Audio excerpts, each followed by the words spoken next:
27절까지의 말씀입니다. 마가복음 12장 13절부터 27절까지의 말씀을 우리 교독하시면서 읽도록 하겠습니다. 그들이 예수의 말씀을 책 잡으려 하여 바리새인과 헤롯 땅 중에서 사람을 보내매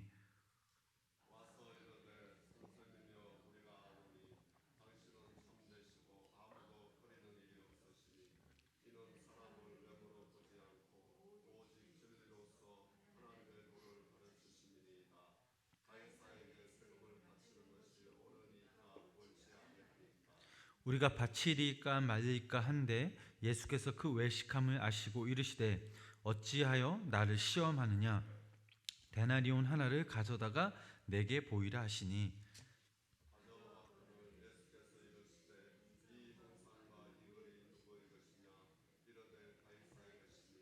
이에 예수께서 이르시되 가이사의 것은 가이사에게 하나님의 것은 하나님께 바치라 하시니 그들이 예수께 대하여 매우 놀랍게 여기더라.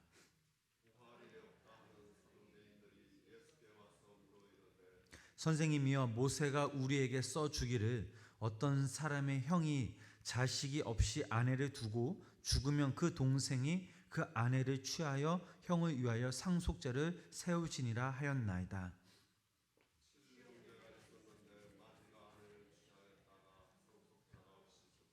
둘째도 그 여자를 취하였다가 상속자가 없이 죽고 셋째도 그렇게 하여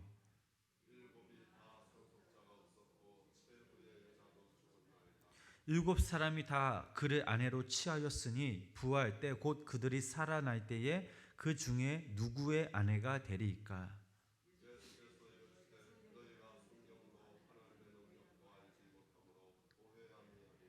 사람이 죽은 자 가운데서 살아날 때에는 장가도 아니 가고 시집도 아니 가고 하늘에 있는 천사들과 같으니라.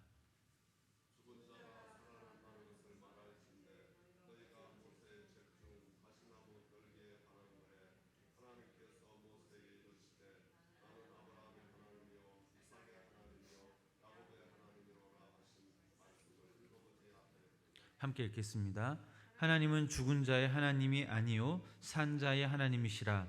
너희가 크게 오해하였도다 하시느라. 아멘. 오늘도 이 새벽 주님의 전에 모인 성도님들에게 하나님의 귀한 사랑이 함께 하시길 주님의 이름으로 간절히 축원합니다.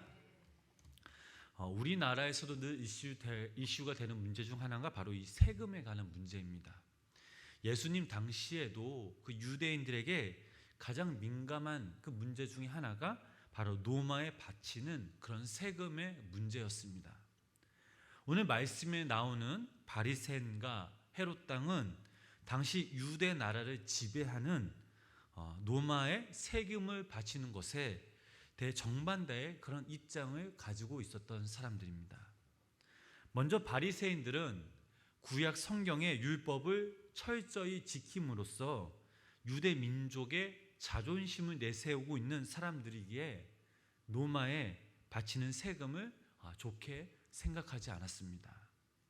반대로 헤롯 땅은 노마가 임명한 왕 헤롯 왕의 사람들이었기에 당연히 노마에 협조하며 세금도 노마에 바쳐야 한다라고 주장한 사람들입니다. 오늘 본문 14절 15절 말씀을 보면 이렇게 나와 있습니다. 우리 다시 한번 우리 함께 읽어보도록 하겠습니다. 와서 이르되 선생님이여 우리가 아노니 이는 참되시고 아무도 꺼리는 일이 없으시니 이는 사람을 외모로 보지 않고 오직 진리로서 하나님의 도를 가르치심이니라. 가이사에게 세금을 바치는 것이 옳으니까 옳지 아니하니까 우리가 바치리까 말릴까 하는데 예수께서 그 외식함을 아시고 이르시되 어찌하여 나를 시험하느냐 데나리온 하나를 가져다가 내게 보이라 하시니. 아멘.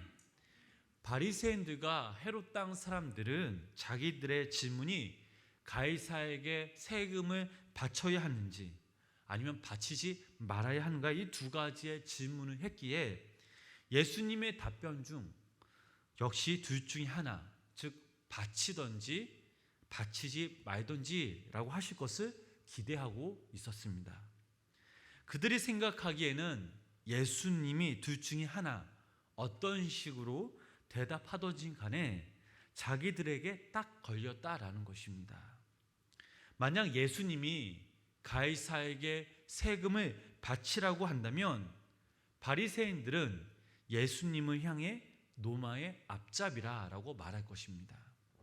반대로 가이사에게 세금을 바치지 말라라고 하신다면 헤롯 당은 예수님을 반역자라라고 로마 당국에 고발했을 것입니다.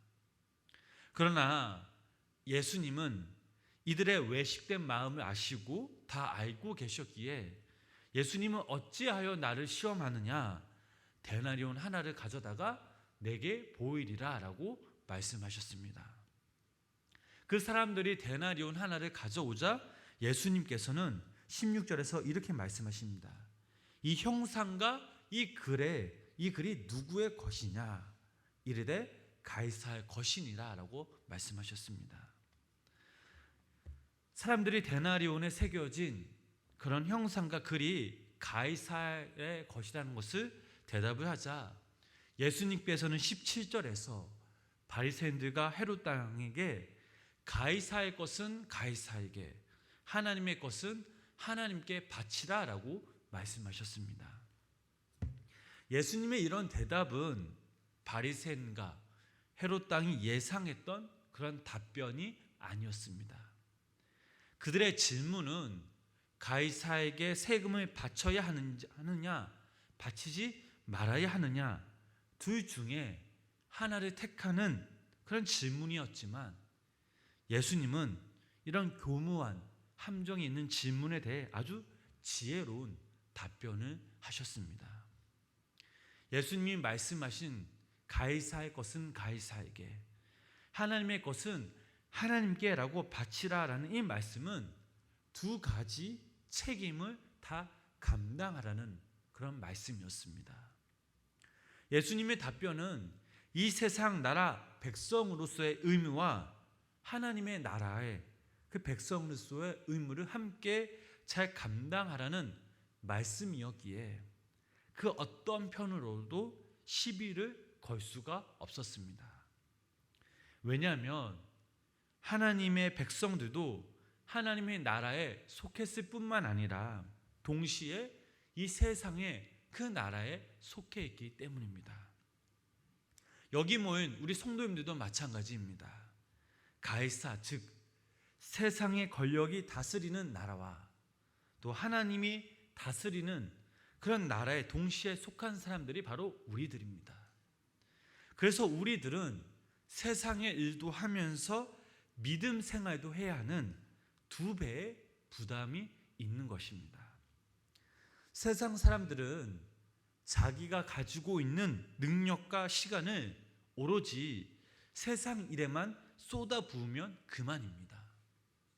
그러나 우리들은 세상 일뿐만 아니라 말씀을 읽고 또 기도도 하며 함께 모여 예배하고 또 함께 교제하는 그런 시간들이 있습니다.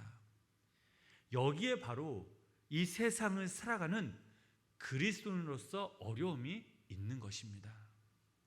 그렇다면 우리는 도대체 무슨 능력이 있기에 신앙생활을 하면서 세상 사람들과 함께 경쟁 속에서 일도 하고 공부도 할 수 있는 것입니까? 우리가 그들보다 더 특출나게 머리가 좋다거나 몸이 튼튼한 것도 아닙니다. 우리가 이렇게 감당할 수 있는 힘은 거기에 믿음의 힘이 있다라는 사실입니다. 우리가 하나님을 믿으며 최선을 다함에도 시간과 능력의 한계로 인한 빈틈이 반드시 있습니다. 그러나 그 빈틈을 하나님의 백성으로 부여주신 하나님께 우리가 맡겨드리고 하나님께서 그 빈틈을 채워주시는 우리에게 믿음을 부어주시고 우리가 믿음을 가진다라는 사실입니다. 하나님은 우리의 능력과 우리의 한계를 가장 잘 알고 계시는 분이십니다. 내가 가진 능력과 시간은 세상 사람들에 비해 너무나 부족하지만 하나님께서 나의 힘이 되어 주시고 나의 능력이 되어 주셔서 내가 혼자서 악착같이 아둥바둥하는 것보다 더 완전하게 해주신다는 것을 믿고 내어 맡기는 것입니다. 그러하기에 우리가 바쁜 시간을 쪼개어 말씀을 묵상하고 기도하며 또 피곤한 몸을 이기고 나와 하나님께 예배드리는 것이 바로 세상 사람들이 생각하는 것처럼 결코 우리는 시간을 낭비하는 것이 아닙니다. 이러한 시간들은 하나님께서 우리들에게 그 부어주신 그 능력을 공급받는 시간들이며 또 이 세상을 살아갈 수 있는 영적인 힘을 얻는 시간임을 여기 모인 성도님들이 믿으시기를 바랍니다. 또 오늘 본문 말씀을 보면 바리새인과 또 헤롯 땅에 이어 사두개인들이 나오는데 이들은 사람이 죽은 후에 부활한다든지 천사와 사단 같은 그런 영적인 존재를 믿지 않았던 자들입니다. 한마디로 이 사람들은 대단히 현실적이고 물질적인 그런 사람들이었습니다. 사두개인들도 역시 예수님을 곤경에 빠뜨리고자 그럴듯한 이야기를 하였습니다. 20절부터 23절 말씀을 보면 7형제가 있었는데 마지가 아내를 취하였다가 상속자가 없이 죽고 둘째도 그 여자를 취하였다가 상속자가 없이 죽고 셋째도 그렇게 하여 7이 다 상속자가 없었고 최후에 여자가 죽었고 또 7사람도 다 그를 아내로 취하였으니 부활 때 곧 그들이 살아날 때에 그 중에 누구의 아내가 되리까라고 이 사두개인들이 예수님께 질문하는 그런 모습이 나옵니다. 성경은 믿는 자들의 부활에 대해 분명히 말씀하고 있습니다. 믿는 자들은 주님이 다시 오실 때 육체를 가지고 다시 살아나게 됩니다. 그러나 사두개인들은 부활을 철저히 부인하는 현실적인 그런 사람들이었습니다. 따라서 예수님께서는 사두개인들을 향해 이렇게 말씀하십니다. 24절, 25절 말씀 보면 너희가 성경도 하나님의 능력도 알지 못함으로 오해함이 아니냐. 사람이 죽은 자 가운데서 살아날 때에 장가도 아니 가고 시집도 아니 가고 하늘에 있는 천사들과 같으니라 라고 말씀하셨습니다. 또한 사두개인들은 구약 성경에 모세 오경만을 인정하고 나머지 성경은 인정하지 않는 그런 사람들이었습니다. 그래서 예수님께서는 26절에 보면 사두개인들도 성경으로 인정하는 모세의 책 중에서 출애굽기 3장 6장 6절의 말씀을 바로 예로 들은 것입니다. 26절 말씀 보면 예수님께서는 죽은 자가 살아난다는 것을 말할진대 너희가 모세의 책 중 가시나무 떨기에 관한 글에 하나님께서 모세에게 이르시되 나는 아브라함의 하나님이요 이삭의 하나님이요 야곱의 하나님이로다 하신 말씀을 읽어보지 않으셨느냐라고 말씀하셨습니다. 사실 모세 이전에 벌써 아브라함과 이삭과 야곱은 죽은 사람들이었습니다. 따라서 과거에 죽은 사람들이기에 아브라함의 하나님이었고 이삭의 하나님이었고 야곱의 하나님이었다라고 맞는 것 같습니다. 그러나 하나님께서는 과거형으로 말씀하신 것이 아니라 현재형으로 말씀하시는데 왜 그렇게 현재형으로 말씀하고 계십니까? 그것은 바로 아브라함과 이삭과 야곱의 하나님께서는 여전히 살아 계신다라는 사실입니다. 비록 육체는 죽었으나 영혼은 살아있어 계속 하나님을 섬기고 있다라는 사실입니다. 우리는 지금 이 세상에서 육신과 영혼이 함께 하나님을 섬기는 것이고 또 이미 죽은 성도들은 잠시 육체는 없지만 영혼으로 하나님을 섬기고 있다라는 것입니다. 따라서 하나님을 섬긴다는 면에서는 모두 살아있는 것입니다. 또한 예수님은 이어지는 27절에서 하나님은 죽은 자의 하나님이 아니요 산 자의 하나님이시다. 너희가 크게 오해하였도다 하시니라 라고 말씀하셨습니다.